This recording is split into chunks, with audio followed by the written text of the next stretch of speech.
بسم الله الرحمن الرحيم ألف لام ميم ذلك الكتاب لا ريب فيه هدى للمتقين.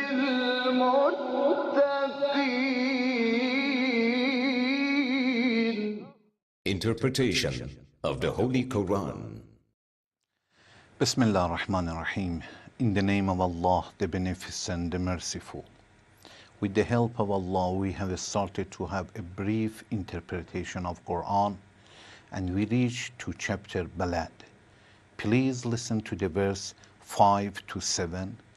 أيحسب أن لن يقدر عليه أحد يقول أهلكت مالا لبدا أيحسب أن لم يره أحد. Allah Tabarak wa Ta'ala says, أيحسب أن لن يقدر عليه أحد. Does he think that no one has power over him? يقول أهلكت مالا لبدا. He shall say, I have wasted much wealth. أيحسب أن لن يره أحد. Does he think that no one sees him? What does labad means when Allah Tabarak wa Ta'ala says, يقول أهلكت مال اللبدا. Labad means mass of wool. It is said to anything that it is a lot, but in the word originally, it says to the mass of wool. أهلكت مال اللبدا. I have destroyed and wasted a lot of wealth. They said it refers to Umar ibn Abdul when in the holy war Khandaq, he was there and he said that I have wasted a lot of money and a lot of wealth to destroy Islam, but I couldn't do that. It is narrated in Tafsir al-Saqalain. So, أهلكت مال اللبدا, it means I have destroyed a lot of wealth.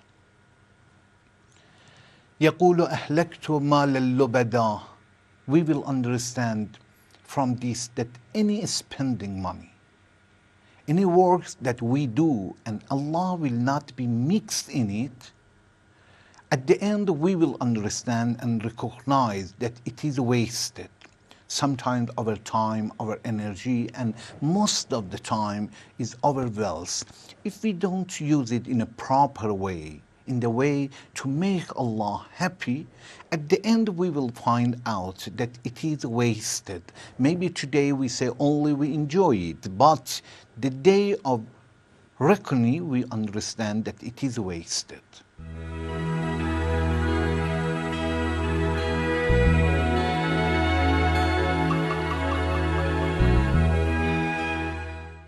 أيحسب أن لم يره أحد.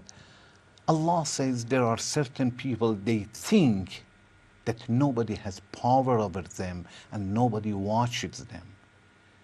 He wants to say that be sure that Allah has authority and power over you, and He is the one who watches you all the time. We have watcher. أيحسب أن لن يقدر عليه أحد. أيحسب أن لم يره أحد. He wants to emphasize that anything that you do, your activity, spending money and your energy, without having a connection to Allah, definitely is losing, and it is vanity. Because at the end you will understand that there is no result for that. It's like a person that spends millions of dollars, but at the end of the week, he will understand that he has nothing. In the time of playing a gambling, he was enjoying. But at the end of the week, he will see that only consequences of that is there. It means money is not there, But the problem, of course, is there. So in such a time, we say only this is losing. When you are in front of Allah, we should be humble. If we have something that we must be sure that Allah has offered us, and this is a blessing of Allah. This is not something that we achieved. This is something that He has given to us because of His mercy, not because we deserve. يقول أهلكت مال اللبدا. If we spend money, even if we help poor people, if we build hospitals, if we help the community, if we have no good intention, none of them is going to help us in the day of judgment.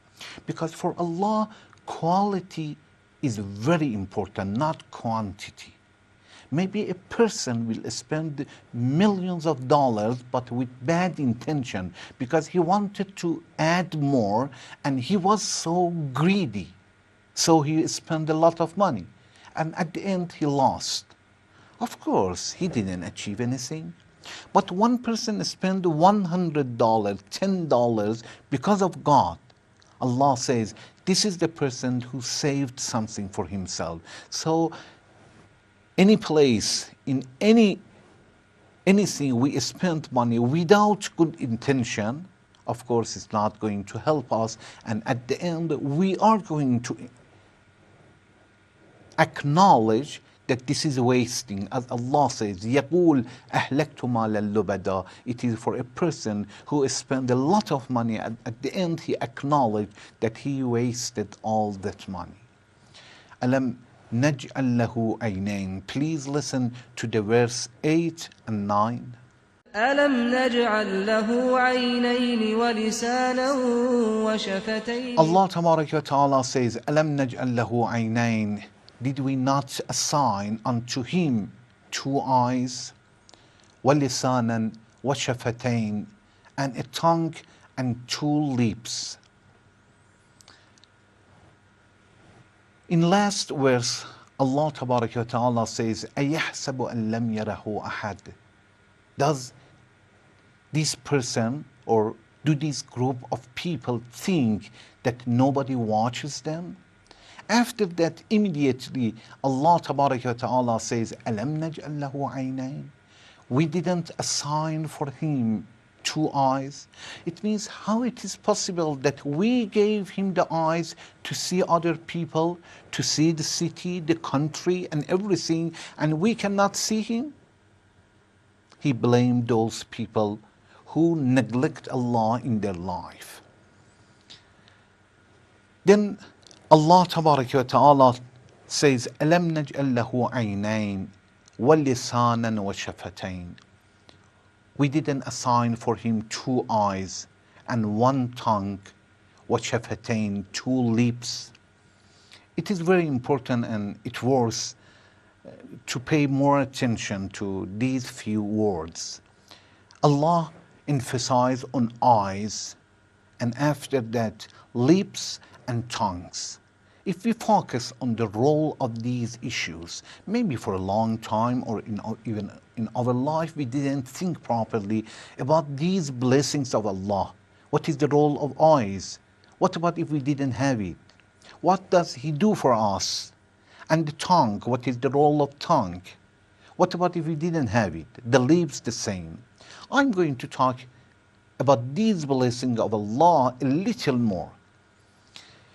About the eyes, when Allah Tabaraka wa Ta'ala says, أَلَمْ نَجْعَلْ لَهُ عَيْنَيْنِ, it means why you don't think, why people will not think about the eyes, that we have put it in a hole and somewhere that the bone is around it, as it is protected by bones.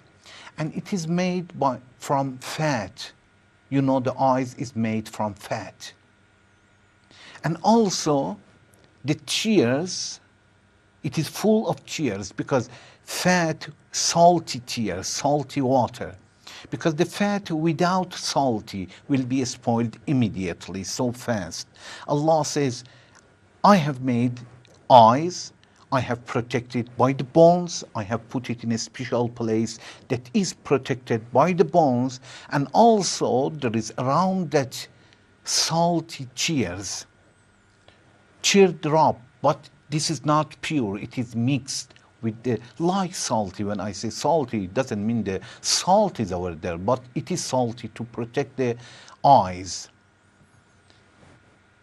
And also eyelashes there as a doorkeeper for the eyes, and also eyelid is as a shield for the eyes. Then I have protected also by eyebrow as a sunshade for that. When we think properly about the eyes, we will see that every day it will capture thousands of pictures without changing film, and also there is no need for any adjustment. Any camera that you have to adjust it. It is in the sun, or it is dark, it is light, for example, it is sunny day, or there is a, for example, cloudy day. But the eyes will take a picture immediately, constantly, one after another, without any adjustment. And there is no need for changing the film. And it is a blessing of Allah.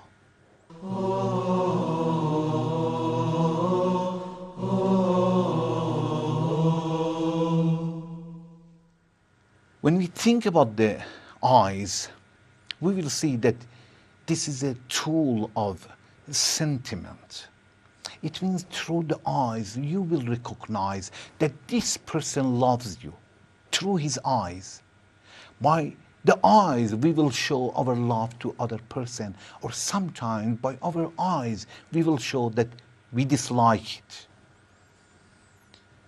Through the eyes also we indicate our surprise, our manner.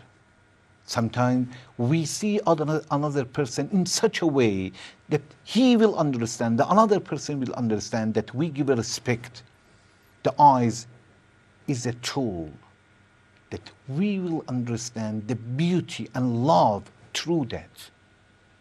If the eyes is beauty, we say this person is very handsome and very beautiful lady, wonderful eyes.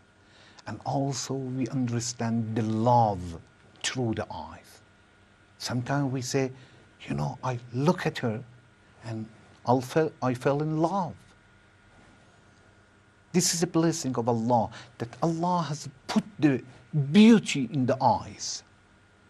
The eyes is a very, very good link of making connection to the world out of ourselves, to any nation, any person, any nationality. Through the eyes we can make a connection when we see them. When we talk about the tongue is playing very important role. Tongue is a tool of making connection with other people, other nation, other nationality. It is the best tool, and we can say also very simple tool to make a connection and exchange. Exchange like social exchange, cultural exchange with other nations through the tongue when we talk to them.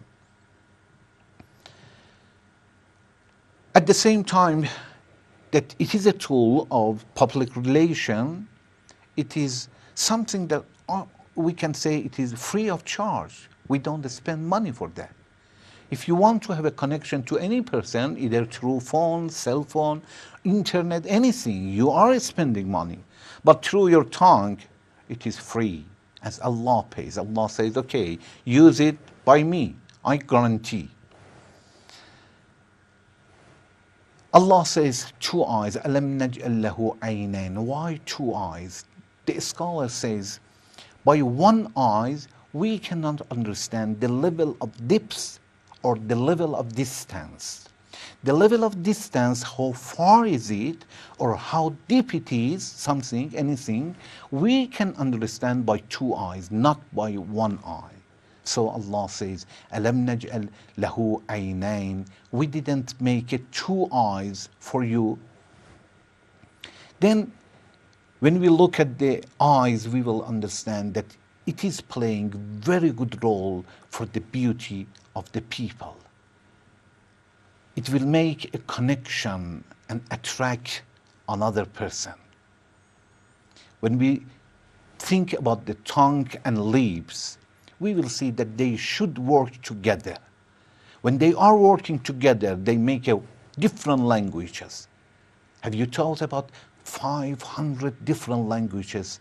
When tongue and lips are working together, they make a different accents, different languages, and they talk very nice. This is a power of Allah, and this is a miracle of Allah, that by tongue and lips we will understand the taste. They say by each side of the tongue we understand some taste. It is salty, or it is sweet, or something else, or bitter, for example. We understand by the different parts of the tongue. And also, the tongue is cleaning the mouth. Between the teeth, the tongue is the one who sweep everything. Tongue is checking every bite of the food that you will take it, if there is a bone in it or not.